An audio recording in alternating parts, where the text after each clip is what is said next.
नमस्कार, आप देख रहे हैं केबीसी न्यूज। बिहार की सियासत की अब नई रणनीति शुरू हो गई है।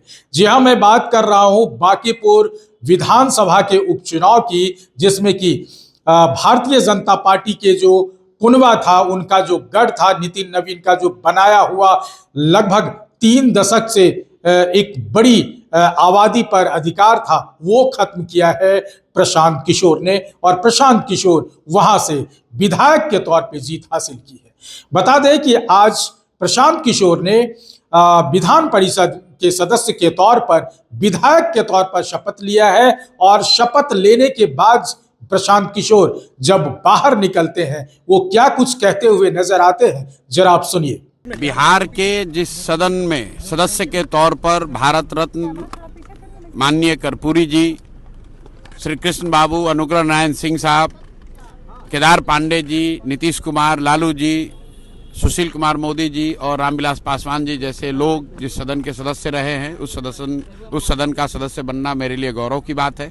साथ में ये एक बहुत बड़ी जिम्मेवारी है, क्योंकि सैकड़ों ऐसे लोग, मैंने कुछ नाम आपको लिए, लेकिन उसके अलावा सैकड़ों ऐसे लोग हैं जिन्होंने अपने जीवन के बहुमूल्य साल इस समाज के सुधार के लिए, बिहार के बेहतरी के लिए लगाया है। तो मेरी अपनी सोच है कि उन सब से प्रेरणा लेकर बिहार के लिए, यहाँ के समाज के बेहतरी के लिए कुछ कर पाएं। ये इसी सोच को लेकर यहाँ आए। लखीसराय अभी निकल रहे हैं, थोड़ी देर में वहाँ पहुँचने के बाद घटना की जब पूरी जानकारी हो जाएगी तभी कोई प्रतिक्रिया दे पाएंगे।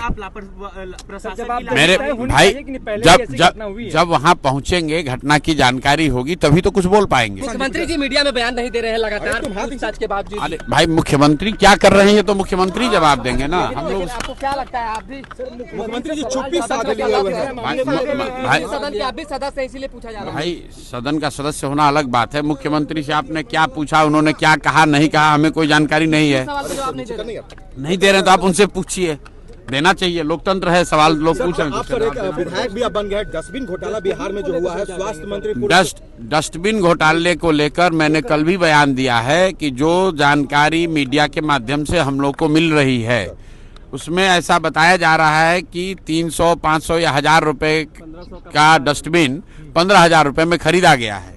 लेकिन उस मामले के सारे तथ्य और जो सबूत हैं या जो पूरी जानकारी है, पुख्ता जानकारी है, वो अभी मेरे तक नहीं पहुंचा है, मेरे पास नहीं है। अगर एक बार वो सारी जानकारी मेरे पास उपलब्ध जब हो जाएगी तो जरूरत के मुताबिक जो बात बोलना होगा तो बोलेंगे। सीएजी का रिपोर्ट में ही ये खुलासा हुआ कि ये गड़बड़ी हुई है सर। भाई, कोई जरूरी नहीं है कि हर जानकारी सबसे पहले हमको मिले।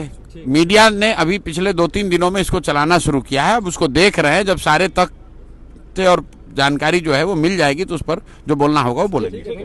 तो आपने सुना प्रशांत किशोर ने क्या कुछ कहा। और प्रशांत किशोर ने उन तमाम बड़े नेताओं का जिक्र किया, जिसमें कि नीतीश कुमार, अनुग्रह नारायण सिंह, उसके बाद सुशील मोदी, लालू प्रसाद यादव, तमाम ऐसे नेता को बड़े नेता माने। और उन्होंने कहा कि जिस तरह से विधानसभा का, विधान परिषद का, विधानमंडल का कह सकते हैं कि सदस्यता ग्रहण किया, शपथ लिया है लोगों ने, हमने भी लिया है। और इस शपथ के तौर पर हम आगे अपने रणनीति को तय करेंगे और जो जनता के लिए काम होगा वो हम बेहतर करेंगे, जिस तरह से हमारे आगे के नेता ने किया है। इन तमाम पहलुओं को ये देखा जा सकता है कि भारतीय जनता पार्टी का गढ़ रहे बांकीपुर विधानसभा के क्षेत्र, और भारतीय जनता पार्टी को खासतौर पर कहें तो एक बड़ा गुरूर था कि इसे कोई भेद नहीं सकता, अभेद किला है, उस किला को तोड़ने का काम किया प्रशांत किशोर ने।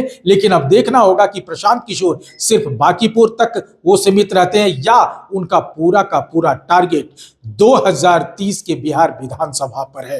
हालांकि 2025 में वो 0 पर आउट हुए, लेकिन वो अभी रुके नहीं है, अभी थके नहीं है, वो चलते रहेंगे, ऐसा उनका जज्बा बता रहा है। और 2030 में एक बड़ी कह सकते हैं विधायकी के तौर पर या बड़े संख्या में वो बिहार की राजनीति में उभर कर आएंगे।